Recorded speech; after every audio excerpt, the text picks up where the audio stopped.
Hello everyone, అందరు బాగున్నారా? Welcome back to Rajeshwar. మనం ఇప్పుడు వెజిటేబుల్ ఇప్పి ఎలా చేయాలో చూద్దామా? Are you ready? ఫైన్. మీ దగ్గర ఉన్న వెజిటేబుల్స్ అన్నీ బయటికి తీసేసి మీకు నచ్చిన వెజిటేబుల్స్ చాప్ చేసి పెట్టుకోండి. అండ్ బై ద వే, మీరందరూ 2 minutes మ్యాగీ అని వినింటారు, చూసింటారు, తినింటారు అని చేసింటారు కూడా. మనం ఇప్పుడు 2 minutesలో ఇప్పి ఎలా చేయాలో చూద్దామా? ఓకే, బౌల్ పెట్టి ఆయిల్ వేసి అందులో 1 by 1 వెజిటేబుల్స్ అన్నీ వేసి ఫ్రై చేసుకుందాము.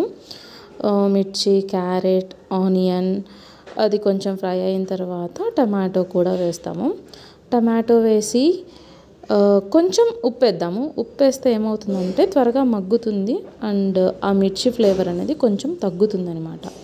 సో ఫ్రై అయిన తర్వాత వాటర్ పోసి, తగినంత వాటర్ పోసి అది బాయిల్ అయిన తర్వాత మసాలా ప్యాకెట్ వేస్తాము. ఇప్పి దాంతో వచ్చింది.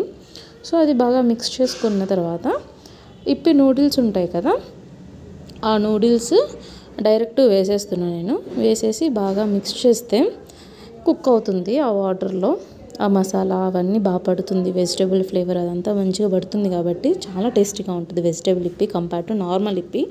మీరు నార్మల్గా వెజిటేబుల్స్ లేకుండా కూడా వాటర్లో ఆయిల్ మసాలా వేసి ఇప్పి వేసి కూడా కుక్ చేసుకోవచ్చు, అది కూడా బాగానే ఉంటుంది.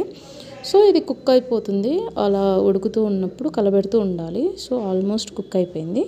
మనం ఇప్పుడు ఒక సర్వింగ్ బౌల్ తీసుకొని దాంతో సర్వ్ చేసుకుందాం. సో కుక్ అయింది కాబట్టి టర్న్ ఆఫ్ చేసి సర్వింగ్ బౌల్లో సర్వ్ చేసేసుకొని ఫోక్ పెట్టి తినేద్దాము.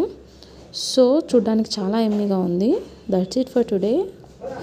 Like, share and subscribe to Rajeshwar. Let me know in the comments if you try it, how it turned out.